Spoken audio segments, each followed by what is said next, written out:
basic HVACR control service calls. Hi, I'm Alan Pratt. You know, old ideas don't suddenly die just because somebody comes up with a new and better idea. All change is gradual. The old and the new are often side by side, one on the way in, the other on the way out. It's the same in the field of HVAC and refrigeration. If you've been in the field a while, you've seen electromechanical controls gradually being replaced by electronic controls and circuits. The reason for this change is simple. Think about it. Electronic controls and circuitry cost less to make, buy, and operate. Plus, they're more reliable because they have no moving parts. But you still find a lot of equipment that has electromechanical controls. In this program, you'll see 2 service calls where technicians use a 7-step troubleshooting process to isolate a problem caused by failed electromechanical controls. First, verify the complaint, gather information about the problem, and do a visual inspection. If these first 3 steps don't reveal an obvious problem, then isolate the root cause of the problem using your tools, meters, and gauges. Then, when you know what the problem is, correct it, test the system, and complete the service call. Okay, now let's see the process in action.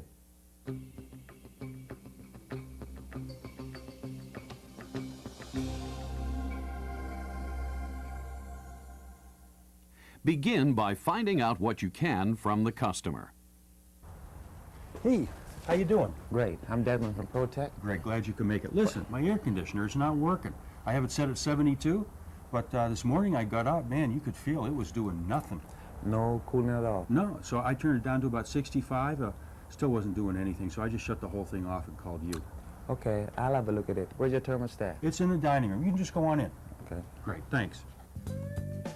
When you move the fan switch from the manual on position to the auto position, the fan shuts off. And when you set the thermostat to the cooling mode, the indoor blower starts up. This tells you that the air handler has power and is probably working correctly. Next, check the outdoor condensing unit. The condenser fan is running, but you can feel the compressor is not.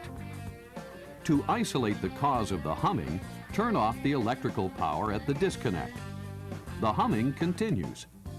This tells you it's probably coming from the 24-volt contactor coil, since you know the coil receives its power from the air handler. At this stage, you've gone about as far as you can by using your senses.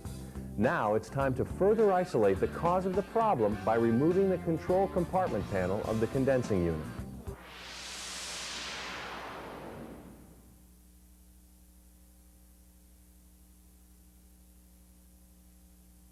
After removing the control compartment panel, you confirm that the contactor coil is energized. The vibration you feel explains the humming noise. Double-check that the compressor and condenser fan are not working by turning the disconnect back on. Since most condensing units have a built-in time delay of 2 to 5 minutes before they start up, you will need to wait at least 5 minutes to see if it will start. After 5 minutes, this unit still does not start. The problem could be in the compressor or condenser fan. But first, check to see if proper voltage is present at the contactor line terminals.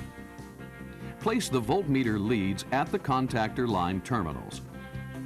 A reading of 230 volts indicates adequate voltage for the condensing unit to operate properly.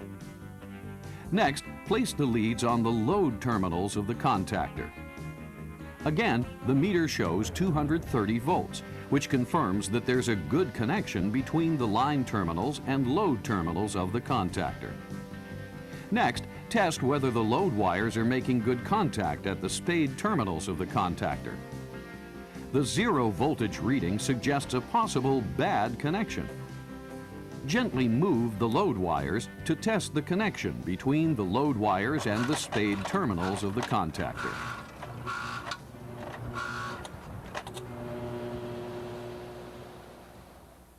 Now that you know the problem is a poor electrical connection between the load wires and the spade terminals of the contactor, you can make the necessary repairs. But before you do, explain your diagnosis and give an estimate of repair costs to the customer.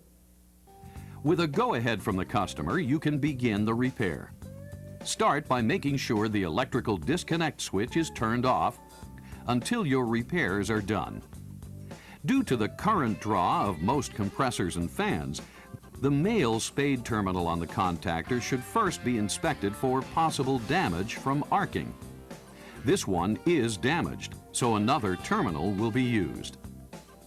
Female spade terminals often lose their springiness when overheated, as this one has. The result is a loose fit and poor electrical contact. Therefore, it should be replaced. Install a new female spade terminal on the wire by stripping a 1/4 inch of insulation from the end of the wire.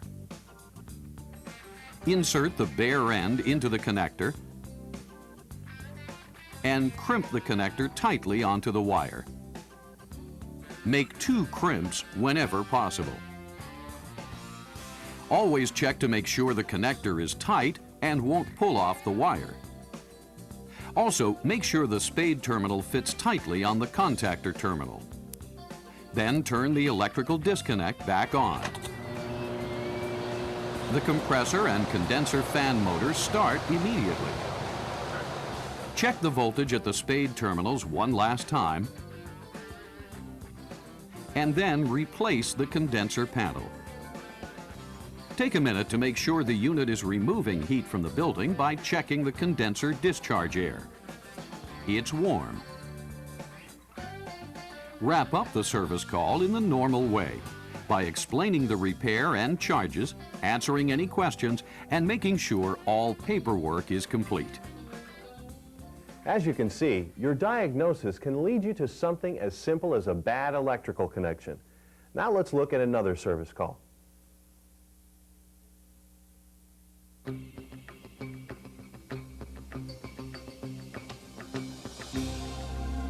I think central air is touchy. Have you had problems with it before? One time I had problems and I just turned it off and then turned it back on and it worked. But I figured that wasn't going to work forever, and this time it didn't. When was the first time you noticed it wasn't cooling for you? Right after lunch, that's when I called. Where's your thermostat located? Well, I already checked it. When I turn the fan to the on position, it works. But then when I turned it to the auto position and turned the thermostat to cool, then it wouldn't work. Why don't we go check things out over there? Okay, I don't know. I just shut the whole thing off. I used to have a window conditioner, and I never had any trouble with that. Can you show me where the thermostat's at? Sure, it's right over here. Always start by verifying the complaint and the facts of the situation. Here, the customer's information turns out to be valid. When the fan selector switch is turned to the on position, the indoor blower comes on. But when the fan is switched to the auto position and the thermostat is set to the cooling mode, the indoor blower turns off. In addition, the condensing unit doesn't start up.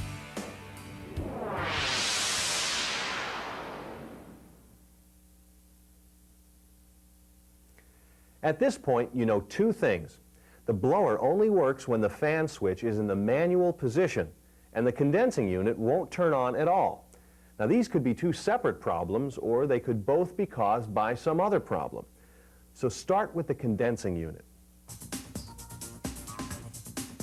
Remove the disconnect plug. Then remove the control panel and check to see whether the compressor contactor coil is receiving the correct low voltage from the thermostat. Here, 0 voltage is indicated.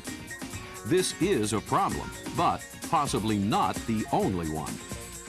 Then check the line voltage at the contactor line terminals. The meter shows 230 volts, the proper voltage for the condensing unit. Next, manually push the contactor in to close the load contacts. The compressor and the fan start up. This confirms that the thermostat is not sending the proper voltage to the contactor coil. To find out why, start by checking the circuitry of the subbase.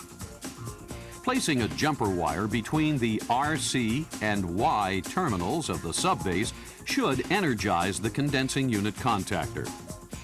The condensing unit starts up, and the discharge air feels warm, which confirms that the unit is removing heat. So now you know the root cause of the problem, a defective thermostat, which will have to be replaced. As always, though, be sure to explain the problem to the customer, estimate the cost of fixing it, and get the customer's approval before repairing or replacing anything. Once a new thermostat is installed, find out how the customer wants it to operate and program it accordingly. Next, test the system.